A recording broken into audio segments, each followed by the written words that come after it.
Hey guys, it's Chris again, back with you for another episode on Kentucky Outdoors and Reloading. Got a little wireless mic. We're going to try that out, see how that works for us.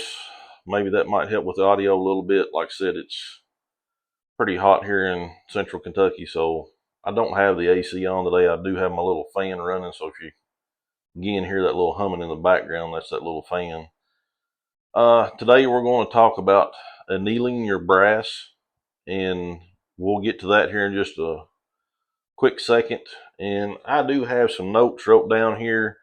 I'm hoping that'll help me maybe stay a little more focused, a little more on topic. Maybe the video won't be as long as it probably would if I didn't have something to help keep me focused and staying on track. So if you do see me looking away and glancing down at something, I have some notes over here to try to help me out and remind myself about some things that I do want to make sure that I touch base with you guys and have some points to give you and things like that. But the first thing I want to do is I want to give a few shout outs, and I'm going to do this in the next few videos coming up. There's a lot of channels that I've watched on YouTube over the years that have really helped me out a lot, whether it be with reloading, shooting, or hunting. And they've, whether you believe it or not, you can learn a lot from these videos. I mean, there are a ton of videos out there that are very helpful, very useful, and yes, it is very hard and painstaking to take the time and effort to go through those videos and find what you feel like is someone that's being truthful and honest with you and trying to help you instead of trying to do something that's just out there for the attention or for getting the likes. But one shout out that I want to give right off the bat, this guy has been super helpful to me in the past. Very easy to talk to, was very easy to get in touch with. Tried working up some loads for elk hunt that my brother-in-law and I went on a couple of years ago to Colorado, and he had put a video out for a 30-06 load using a Barnes bullet. That's what I was wanting to use, and I reached out to him and had some questions, concerns, was asking for some help on some certain things, and he was very accommodating, very helpful, very patient, and he puts out some great videos, guys. You need to go check him out. That is Alabama Reloader. The guy is a good Christian man, seems like, and very down to earth, very family oriented, and has some really good content, like I said. So, and he's got a lot of different, like different episodes for you to go check out for different calibers, different types of guns. You can go through his playlist and see all those, but definitely go check him out, Alabama Reloader. And then the other few shout outs that I want to give is to some Kentucky guys that I really watch a lot, and I've learned a few little things. And a couple of these guys have got me fired up over these 22 rimfires, watching them shoot, and I've kind of gotten bitten by the bug of this 22 thing. I've actually went and bought a 22 rifle and just want to plink around with it and see what I can get to do, and just to have fun. And shooting a 22 is a good way to get youth shooters out there and get them started, and get your wife out there, your girlfriend, get them started, uh, cousins, nieces, nephews, whatever. And I'm gonna look at my notes here, so bear with me. Uh, this one doesn't do a lot of shooting, but I do want to give him a big mention. And he has a channel, Kenny Patterson, and he also has another one called Rome, Roamky, Rome, Kentucky. Kenny is a fishing guide and does a lot of crappie fishing, does a lot of tournament crappie fishing. Kenny and I have been lifelong friends. When I wanted to start hunting, and he and I grew up together, he we lived just, I don't know, half a mile down the road from each other. And I knew him and his brother and his dad and cousins and uncles deer hunted a lot. And when I started showing interest in deer hunting and wanted to go hunting, him and his dad kind of took me under their wing and let me go with them. And as we got older, we were able to go on our own. And Kenny is a really good woodsman. And when I say that, he just understands things out in the woods, how to see things, how to understand things, and he's that way with the fishing too. I mean, he's a great fishing guide. So if you guys are ever in Kentucky, Green River Lake Guide Service, Kenny Patterson, look him up. He'll take care of you, and I'm sure you'll have an awesome time out catching some crappie. Kentucky Rimfire and Hobbies. I believe this guy's over in the eastern part of the state of Kentucky. He does a lot of rimfire shooting, and he also has a live podcast. Well, not a podcast, but a live talk. And I really enjoy watching those guys. They've got some good like Venturist rifles that they shoot, and they also have some old vintage 22s that they bring out from time to time with these Unerdal style scopes, and it's just amazing. And some of these guns are beautiful, just really fun and entertaining, and you do learn a little bit of something from them. So I encourage you to go check him out, Kentucky Rimfire and Hobbies. And then we've got Lead Fever. He's also in Kentucky. Fellow's name is John. He just recently lost his father, and we want to send out our prayers to John and his family and let him know that we're thinking about him and praying for him and his family. So best wishes to you, John. If you guys get a chance, go over and check Lead Fever out. Some great 22 content there as well. And we also have a KFW, another Kentucky guy. He has some pretty interesting videos, so go check him out. Kentucky Range Time. I'm not exactly sure where he's at in Kentucky, maybe central, eastern Kentucky, but he does a lot of shooting into ballistic gels and showing you penetration and the deformation of the bullet. Gives you a lot of statistics and ballistics on the bullet. Very knowledgeable, seems like a lot of good information. I encourage you to go check him out. And then Johnny's Reloading Bench. Any of you guys have watched YouTube and are into reloading, you know about Johnny's Reloading Bench. Johnny was doing videos for years, and I think he just kind of got tired of it after a while and took a little break. I know he's put a few out recently, and then seemed like he's kind of took another little break, but he mentioned that in one of his videos that it wouldn't be anything regular, that he was just going to put it out as he felt like it. So, but a ton of reloading content on there. You have got to go check him out. And if there's a caliber that you're interested in, I'm sure he has a video on it on how to reload for it. And you'll see a lot of how-tos and how not tos, things that worked for him, things that didn't work for him. So I encourage you, go check him out. That you'll see a lot of great content on there for you. A lot of helpful, useful content. Johnny's Reloading Bench. So I think that's all the shout outs I'm going to give today. Like I said, in the upcoming videos, I'll probably mention some more. That way you guys can go check these other channels out. I feel like that I've learned a lot from these channels and from these guys. They've been very helpful.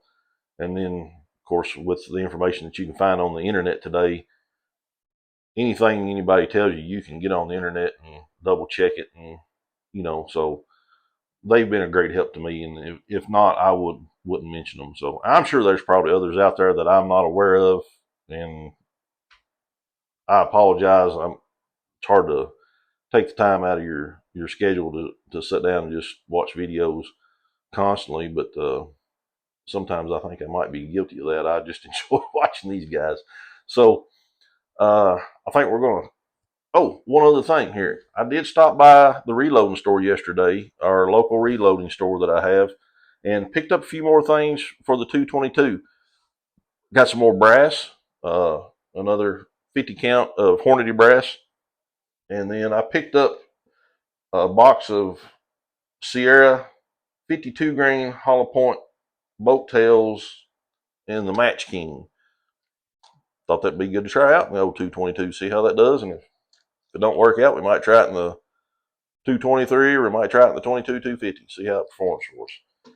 And then he had some primers that he had picked up from an estate sale and had them marked down at prices I was shocked at. And they're new and they're full cases. And this is an older CCI pack, as you can see. This is a small pistol, and then I got another small pistol. Been trying to pick up a few things with small pistol primers here and there for 9mm and 38 special. And these are small rifle primers, CCI 400s. And I figured these would be good to shoot in the 222 later on. So just a few items I picked up while I was out and about yesterday. Did go to the pawn shop trying to find me an old 22 rifle. Didn't see anything that I was interested in or I liked, or don't seem to really be a lot out there right now in some of the pawn shops. But that's all we're going to do with that. I'm going to get you turned around here and let you look at this annealer, and we'll talk more about it and the annealing process. And then I'm going to show you how I anneal my brass. And again, guys, there's 100 different ways to do this, so you don't have to do it my way. I'll mention to you a few other ways to do it. There's videos on YouTube about different ways to do it. There's all kinds of information that you can look up and read about on different ways to do it. So again, I encourage you to just try it and excuse me, find out what works best for you. The way I do it, you may not like it, and it may not work for your routine that you come up with in your reloading process. So you just have to try it, figure out what suits you, what works best for you, what works best for your gun and your rounds that you're loading up, and just go from there. And like I said, there's probably not a real right or wrong way to do it. You just have to find out what you like and what you feel like works best for you, and that's what I encourage you to do. So let me turn this around and we'll check out what we got going on over here. Stand by. Almost forgot, there's one thing I wanted to show you all. After I wet tumbled my brass, those stainless steel beads or media that I bought and tried on this go round, I was not happy with that. My brass did get clean, primer pockets got clean, looked good, the brass looks good, but I didn't realize that, and I'll throw some pictures up here in just a second, that those little stainless steel balls or media, the ones that have the little, looks like a little disc or like a little UFO spaceship, it's got like a little disc with a little knob on each side of it, a little nub. Those are almost the exact size of the case mouth opening on the brass. And some of them that I checked were actually 2, 4, 5 thousandths bigger than the case mouth. And once they got down in that case, I like to never got some of them out. There was a few pieces that I popped out pretty easily. Didn't really hurt the case mouth, but I've got 6 pieces over here that I actually destroyed the case mouth on getting that out. So I will not be using those on anything 224 diameter, like the 222, 223, 22, 250. I won't be using those again on those pieces of brass. So I'm sure they'll be fine for like the 243 or 30-06 or my 284 or something like that. But I will have to get some different type pins maybe to use in these smaller case mounts next time. So let me throw some pictures in and I'll show you what I'm talking about. And then the case mouth on these pieces of brass that I messed up kind of worked out in a way because I can use these as test pieces and setting the annealer up. So that'll help us get started. And I've still got plenty of pieces of brass that we can load up and take to the range to continue our test loads. So these will be sacrificial pieces that we'll use to test the annealer up from now on for the 222. So let me throw some pictures up for you and show you those pieces of media that got stuck in the case mouth, and then we'll start the annealing process. Stand by.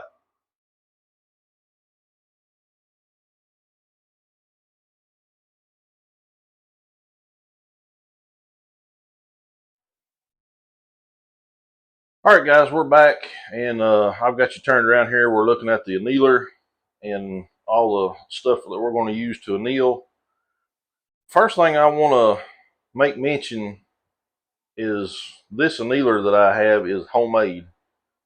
I built that annealer just using a Dremel tool and a hand drill and some drill bits, and you can tell it is pretty crude, but it works fine for me and what I need to do. I actually come up with the idea for this annealer. If you'll go on YouTube and look up Elfsters, and that's like an Elfsters rifle and reloading. I don't know if he still has the video up now or not, but he did have a video showing you how to build one of these, and buying all your parts from one certain place. And I think the cost was at $100 or just under $100. I know I have less than $100 in mine easily. So if I can throw that thing together and get it to do what I want it to do, I'm sure you guys can as well. But go check him out, and his videos out. Elfsters Rifles and Reloading. He has a lot of good reloading content as well. And I don't know that he might have taken his video down on how to build that, because him and another gentleman are actually producing their own annealer now. I believe it's called KP or KB Integrations or something like that, and or KE. I forget exactly now, but it looks like a pretty nice annealer. So if you guys don't want to try to make you one, I'm sure that's an option for you. And there's also several other annealers out there that look similar to this. The Anneal Ease is one of them. And then there's an induction annealer out there, which you're getting pretty pricey there, like the AMP, the AMP annealer. I know that's a really good annealer. You'll see a lot of your bench rest guys and F-class guys, your guys that shoot a lot of competition, they'll use that type of annealer. So, but anyway, I just want to mention that I did get this idea and design from Elfsters Rifles and Reloading. So check him out and see if you can find that video if you're interested in making your own. I'm sure there's probably other videos on out there how to make your own. But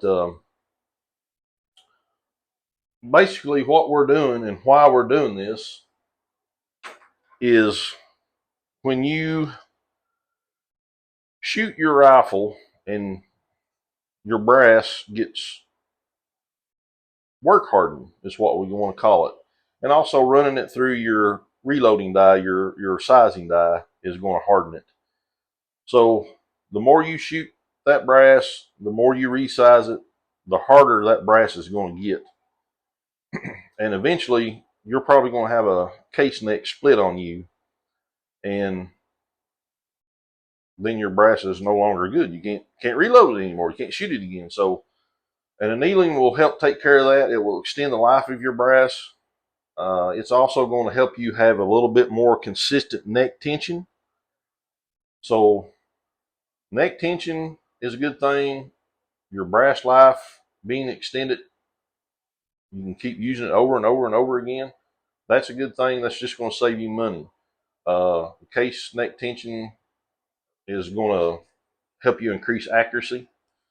So those are all good things. That's one of the reasons you want to anneal. There are different thought processes with the annealing. I know there are videos out there, like I said, using the induction heat style annealing, like the AMP annealer, which to me looks like it would be really nice if I don't really want to pay that kind of money for it, but to each their own. And there's videos out there with people putting a socket in a hand drill and holding it over the flame, and when the case mouth starts to glow red, they're done.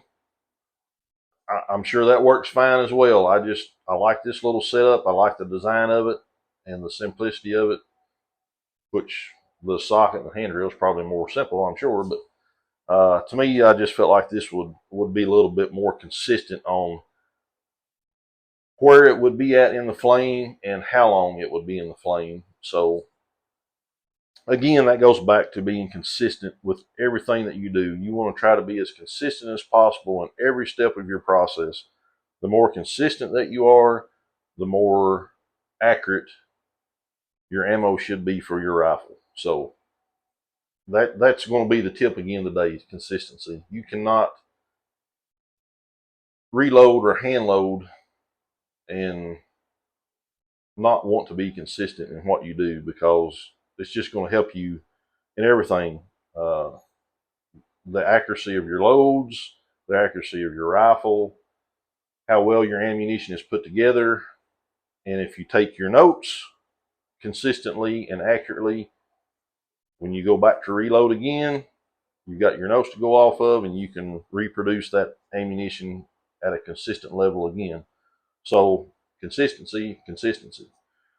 Okay, so going forward here, we're going to talk about getting this thing set up, and I'm kind of looking at my notes here again, so bear with me.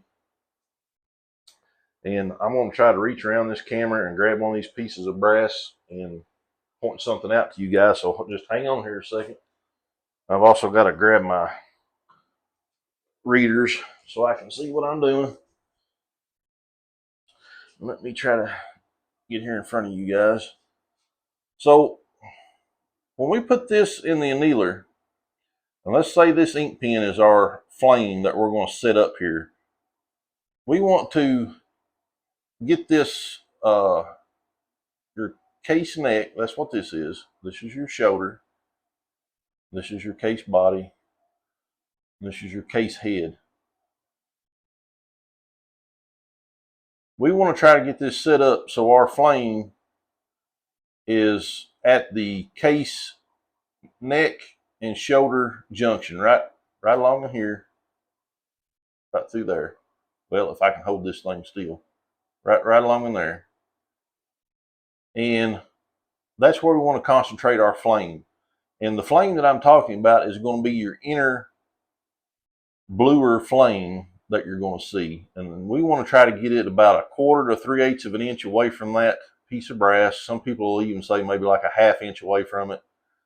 Again, you just got to figure out what works best for you in your situation.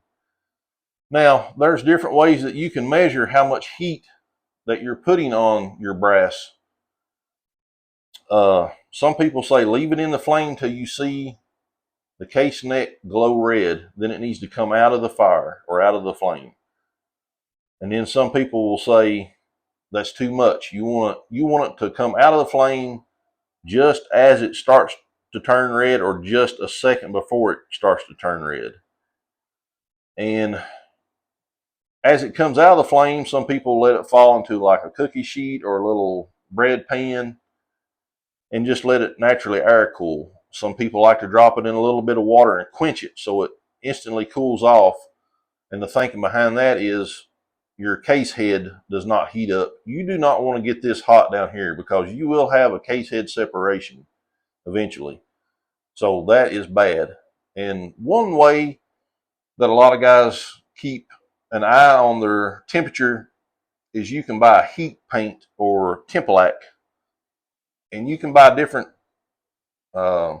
degrees of temperature paint, we'll call it, that you can paint onto your brass.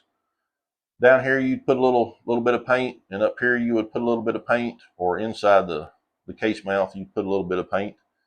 And as this thing is going around in the flame and it's heating up, as soon as you see that paint change color or fade away, you know you've reached that temperature. It needs to be coming out of the flame at that time. I started out doing that and it worked fine. Didn't have an issue with it. But I have come to the conclusion, just to make it easier on me and a little quicker. Uh, I'm kind of the camp that likes to see my case mouth. When I'm setting my machine up, when I see this start to get red, I'll back my machine. Well, I'll actually bump it up just a second or two. I'm going to drop it out of that flame just as it's starting to glow or just a second before it gets red. I don't want it to glow red and then drop out. I feel like you've gotten it too hot at that point. That's just my opinion. Not to say that it's right or wrong, just an opinion. Like I said, there's different ways to do this. So again, you just have to figure out what works best for you and your hand loads. So we're going to get this thing turned on. We're going to put some brass in here. We're going to get our flame set up right here. I don't know if you guys can see that good or not, but right here at the case neck and shoulder junction, right along in there, we want to concentrate that flame in that area. And we're going to get it about 1/4 inch to 3/8 away from it. And we're going to let it go around that pan that you see right there. It's going to ride around that pan. And then when I start to see it start to get red, I'm probably going to bump it up just a second or two faster so it'll drop out of that flame just as it starts to glow red or just a second before it gets red.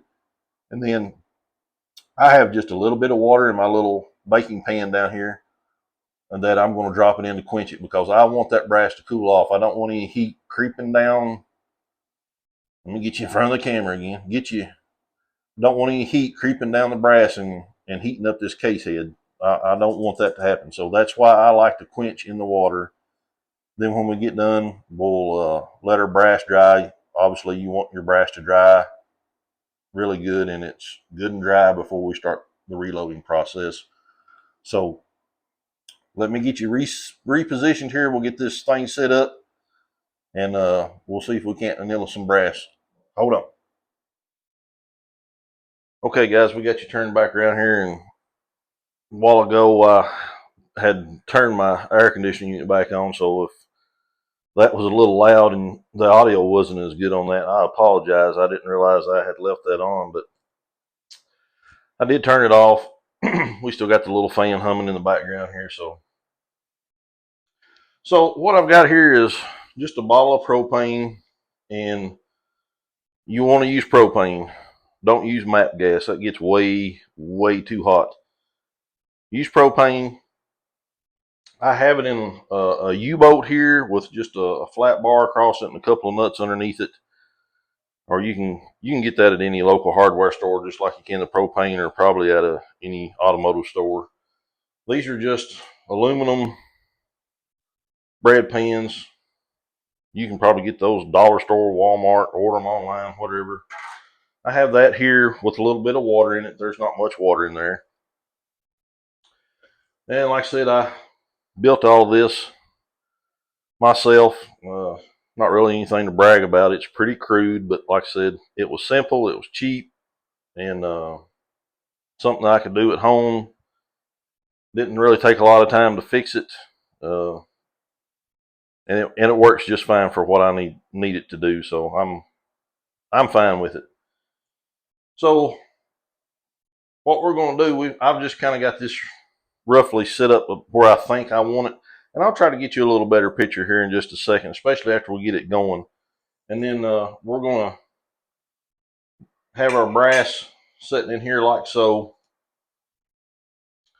The brass will rest against this arm here, and let me just go ahead and get you turned around here and see what you can see here.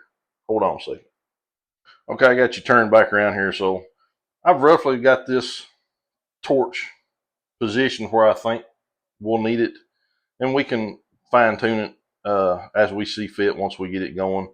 And our brass is actually going to sit in here like so. It's going to rest up against this little rail or little fence that we have here, and it's going to spin inside this drum. That way it can get heated equally all the way around. This ramp that I have here is actually supposed to be, you can load this thing up, and as the drum comes around, we've got this little cutout here. The idea is this next piece of brass, after this falls out, it would pick this piece up and throw it into the pan and into the flame, and so on and so on. With the large opening that I have cut out for this thing, these little pieces of this 222 are not going to work right. So we're going to have to hand feed these into the pan, because they're not going to get caught correctly. They're just going to fall out. That's a mistake on my part, not really understanding that I probably didn't need that big of a opening in there, and really wasn't expecting on to be loading something this little when I made that. I actually built that for a 284 Winchester case when I had that rifle built, and wanted to anneal my brass for that. It does okay with the 22 250 and the 243, and does well with the 30-06 cases and the 284 cases. But it's not going to work for these little 222s. So we'll have to hand feed those in there. So once we get our torch lined up there, let me back you up here a little bit. We're going to turn this guy on, and you can see he's spinning around there, and this is an adjustment knob. It can go faster or it can go slower.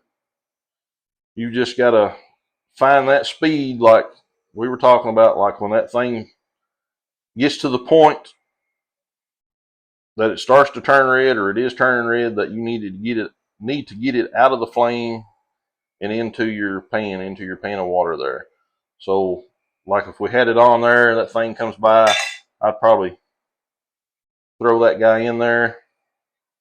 Looks like we're probably going to have to come back out in there. As you see, it fell out into the water. So we'll dry him off, and I'll get him dried off before we go back around there here in just a second. And probably won't use the water for the test pieces, so I'll put this other pan up here just to catch our test pieces. And once we're satisfied with our flame location and our speed, we'll put that pan of water back over, and then we'll reload our good anneal our good pieces. So let me sit you down. Let me get this flame going here, and I'll try to get it situated, and then I'm going to bring you back maybe at this view, or maybe a little bit closer overhead view here, and let you see what we got going on. I'll probably have to turn the lights out maybe so you can see a little better. So bear with me. Hang on one second. Okay, guys, I think we got this kind of set up here. I've got it on this is just a readout. It's all it is, just for reference. It's not a speed or a timer or anything like that. It's just for reference. I've got it sitting on 48 right now, and I need to drop my brass in just as the opening on the drum comes around.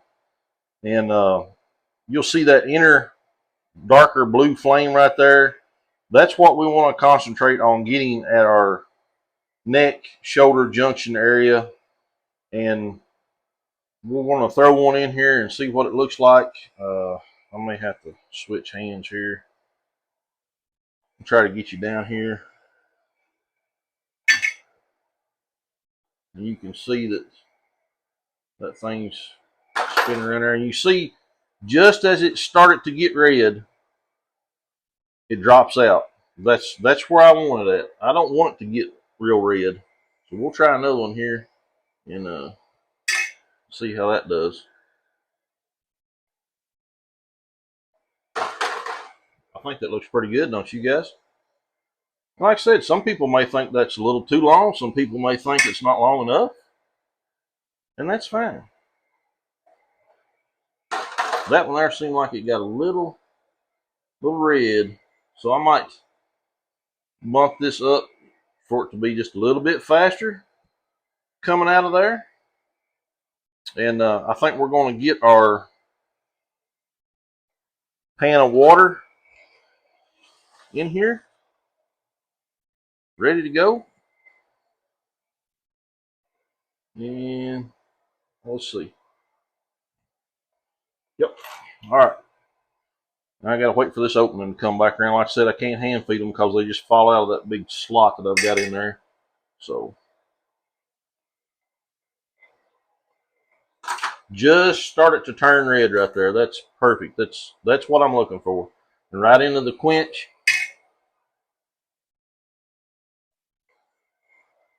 That'll cool that off. That might have got just a little bit redder than what I like, but we'll see if this one does that again. Not going to hurt anything. But I want them to be pretty consistent there. Yeah, I think that's all right. So you guys kind of, well, got that in there too early, didn't I? You didn't wait on the cutout to come around. All right, let's get this guy in there now.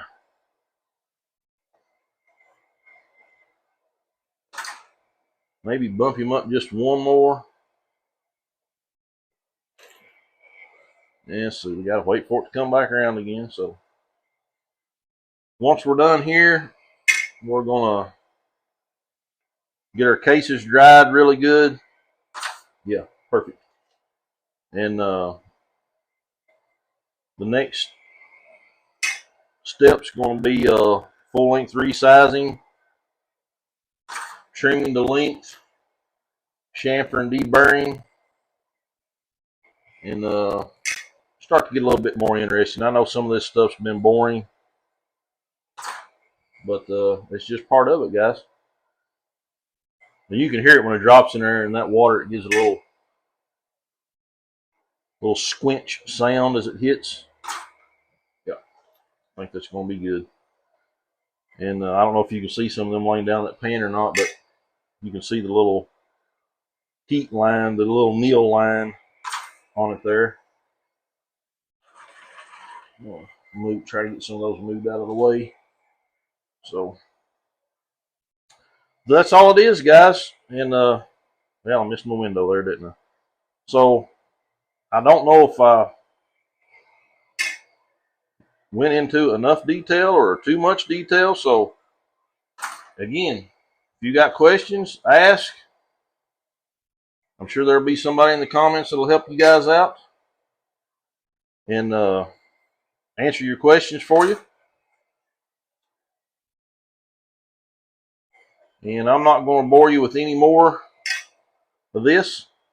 I'm going to go ahead and finish the rest of these off camera, and then we'll bring you back up top at the bench to kind of close it out and talk about the future stuff. One last one for you guys.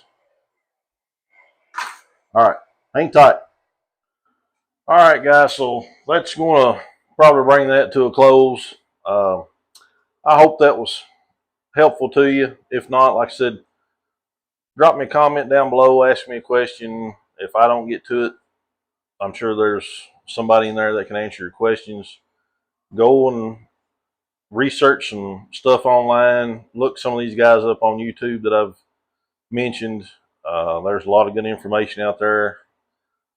I learned some of that from just taking bits and pieces from some people off YouTube, some stuff I've read, people I've talked to personally about how they do it. So I've just kind of took bits and pieces from different things and just kind of done my own thing. It works out well for me. I'm going to put a picture in of what they look like after they've been annealed. You'll see that little brownish straw color part of the way down on the case, and you'll kind of get an idea of what that's supposed to look like. Some people will throw them back in the tumbler or their dry tumbler and get that off there because they want their brass to look nice, clean, shiny, new. Nothing wrong with that. If that's something you want to do, go for it. I don't mind it looking like that. The reason I just tumbled it in the beginning was I wanted the soot or grime or anything like that, or if it's range pickup brass, Just want to make sure the brass is clean. I want to make sure the primer pocket's clean. And the part that doesn't get annealed will look nice and shiny. So I guess that's a plus. But do some research on it, guys. Figure out what works best for you. Like I said, I don't think there's really a right or wrong way to do it. And just experiment with it. Have fun with it. And in your notebook, write down in your notebook. I just wrote down in mine for my 222 Savage 340C. My little notebook, I wrote down in there on the annealing process, I was using a number 42 on my readout. Again, that's not seconds or a timer or anything like that. It's just a reference number. So hopefully when I go back and anneal these again, I'll start out on 42. Maybe that'll allow me to get going a little quicker so it doesn't take so long to get set up and going. So just gives me a reference point to start at. So that's all that is. But want to make a note of it. I've already done that. I also have a little index card here that I write on. I put it in my little tub that I keep my brass in through each step. So I have on here that we've deprimed it, we've wet tumbled it, and now we've annealed it. So that'll stay in that tub with that brass throughout the reloading process. And as I do each step, I'm going to write it down. So that way, if it's 2, 3 weeks, a month in between steps before I can get back out here, I know where I'm at in this process. So I don't have to stop and think, where did I stop at? What did I do last? I've got it wrote down here. It reminds me just like that. Oh, here's where I'm at. Or here's what I need to do next. So another good little tip, keep you some info with your brass as you go through the step or go through each step of the process. So just want to thank you guys again for stopping by, checking this out. I hope it was helpful to you. You guys get down there in the comments, talk amongst yourself, check out the videos or the YouTube channels that I mentioned a while ago. Go check those guys out. Give them a like and a follow. And the videos to come, I'll share some more with you that I think are very interesting and would be of use to you. So the next time we come back to the reloading room, I think we're ready to full length resize, and then we'll probably do some overall length trimming and then chamfer and deburr. So stay tuned. Catch the next video series. Thanks for stopping by, guys. You guys have a good one. God bless.